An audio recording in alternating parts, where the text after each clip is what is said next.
আমার আমার আমরাও সকলেই একদিন না একদিন বিদায় নিয়ে চলে যেতে হবে। তো আমাদের আজকে জুমা থেকে একটা শিক্ষা, যেহেতু মুহররম মাসের শেষ জুমা, এই জুমা থেকে আমাদের একটা শিক্ষা নিতে হবে যে আহলে বায়াতকে আমরা মহব্বত করব। আহলে বায়াতকে যারা কষ্ট দেয় তাদের সাথে কোনো সুসম্পর্ক রাখবো, তাহলেই আপনি আমার কবর, হাসর, ফুলসিরাত জিন্দেগি আমার আল্লাহ রাব্বুল আলামিন উত্তম জিন্দেগি হিসেবে কবুল করে নিবেন। তাহলে আমরা আমলের পাশাপাশি আহলে বায়াতকে কি করব?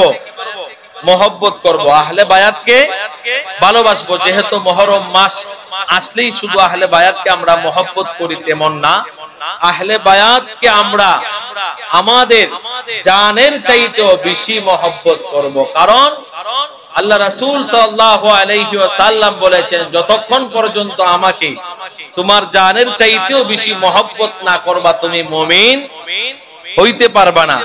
কিন্তু আল্লাহ রাসূল সাল্লাল্লাহু আলাইহি ওয়াসাল্লাম বলেন, আমাকে ভালোবাসতে হলে হুসাইনকে ভালোবাসো, আমাকে ভালোবাসতে হলে, আমার ভালোবাসা পেতে হলে তোমরা হাসাইনকে ভালোবাসো, আমার ভালোবাসা পেতে হলে আমার সন্তান ফাতেমাকে ভালোবাসো, আমাকে আমার ভালোবাসা পেতে হলে আমার জামাতা হযরত আলী রাদিয়াল্লাহু তাআলা আনহুকে ভালোবাসো, তাহলে আমি রাসূলকে ভালোবাসা হয়ে যাবে।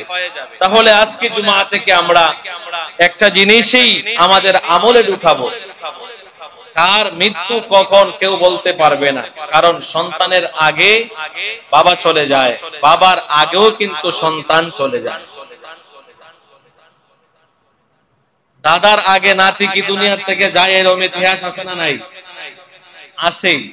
দাদার আগেও নাতি চলে গেছে, কারণ কবির ভাইয়ের সন্তান মুস্তাফা চলে গেছে, আবরার চলে গেছে। এইভাবে দেখেন অনেকেই দাদার আগে কিন্তু নাতিও চলে যায়। আজকে থেকে জুমা থেকে আমাদের একটাই ওসিয়ত আমার আপনাদের কাছে থাকবে, আমরা কে কখন মৃত্যু বরণ করি বলতে পারি না।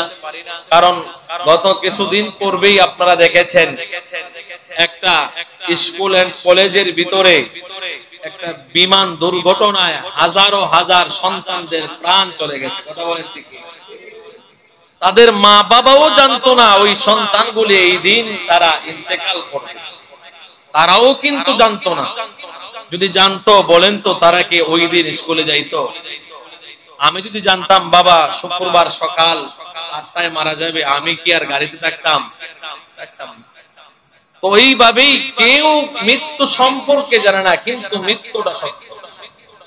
মৃত্যু যে হবে, মরণ যে হবে, সেটা চির সত্য।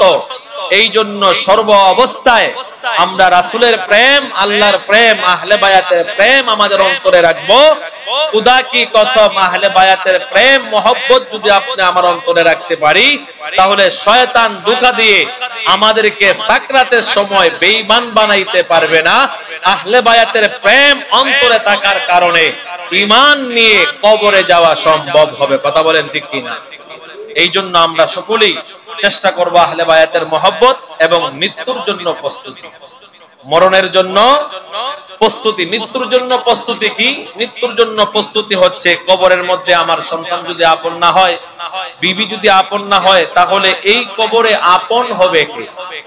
আপন হবে নবীজি। নবীজিকে জানের চাইতে বেশি ভালোবাসলাম।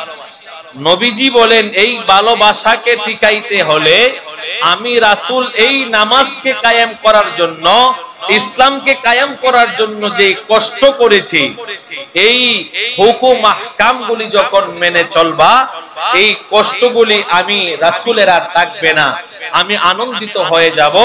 তখন তোমার জিন্দেগীর সমস্ত ইবাদত বন্দেগীগুলি কবরে, হাসরে, ফুলসিরাতে, মিজানে বন্ধু এবং সাথী হয়ে জান্নাত পর্যন্ত আপনি আমাকে পৌঁছে দিবে। বলেন না সুবহানাল্লাহ। কারণ আম্মা জান আয়েশা সিদ্দিকা রাদিয়াল্লাহু তাআলা আনহা বলেছিলেন, ইয়া রাসূলুল্লাহ, নবী গো, ও দয়ার নবী, মায়ার নবী, কবরের মধ্যে বলেছেন আপনি কেউ বন্ধু হবে না, আপনজন আপন থাকবে না, সবাই পর হয়ে যাবে। ইয়া রাসূলুল্লাহ, এই কবরের মধ্যে আপন কে হবে? আল্লাহর হাবিব আম্মা জান আয়েশা সিদ্দিকা রাদিয়াল্লাহু তাআলা আনহাকে বলছিলেন, ও আয়েশা, এই কবরের মধ্যে প্রত্যেকটা মানুষের নেক আমল, নামাজ, কোরআন তেলাওয়াত, মাহে রমজানের রোজা, এমনকি কোরআন তেলাওয়াত এই কবরের মধ্যে তার বন্ধু হয়ে জান্নাত পর্যন্ত পৌঁছে দিবে। বলেন না সুবহানাল্লাহ। বলি ইয়া রাসূলুল্লাহ, তারা কি জান্নাত পর্যন্ত পৌঁছাইবে? আল্লাহ রাসূল বলেন, যতক্ষণ পর্যন্ত এই ইবাদতগুলি, এই আমলগুলি জান্নাতে না পৌঁছাইবে ততক্ষণ পর্যন্ত তোমার কাছ থেকে দূরে চলে যাবে, যতক্ষণ পর্যন্ত তোমাকে জান্নাতে না পৌঁছাইবে। দেখেন, সন্তান হয়েও তো আমি চলে আসলাম বাবার কাছ থেকে, এইভাবে সকল সন্তান কিন্তু বাবার কাছ থেকে চলে আসবে। প্রত্যেকটা বাবার তখন কাজে আসবে নেক আমল।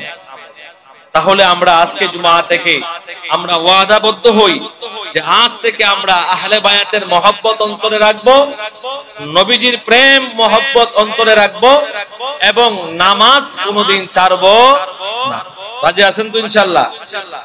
আমরা নামাজটুকু আদায় করব। যখনই আমাদের মৃত্যু হয় তখনই যদি জোহরের পর মৃত্যু হয়, আসরের জন্য যেন আমাদের নিয়ত থাকে, আর ওই জোহরের নামাজটা যেন আমাদের জন্য নাজাতের উসিলা হয়। সেই নিয়ত নিয়ে আজ থেকে ওয়াদাবদ্ধ হই, আমরা সকলেই 5 ওয়াক্ত নামাজ আদায় করব। শুধু আমার বাবার কথা বলি নাই, কারণ দেখেন, যেই স্কুল এন্ড কলেজের মধ্যে যে দুর্ঘটনা হলো, মাসুম সন্তানরা ইন্তেকাল করলো, আমিও তো দুর্ঘটনায় ইন্তেকাল করতে পারি। তাহলে আমাদের সকলের প্রস্তুতি নেওয়ার প্রয়োজন, মৃত্যুর জন্য প্রস্তুতি। আজ জুমা থেকে বছরের প্রথম মাস মুহররমের মাস, এই মুহররমের শেষ জুমা থেকে আমরা আমাদের আমলে ঢুকায়া নেই যে আমিও একদিন মৃত্যুবরণ করব।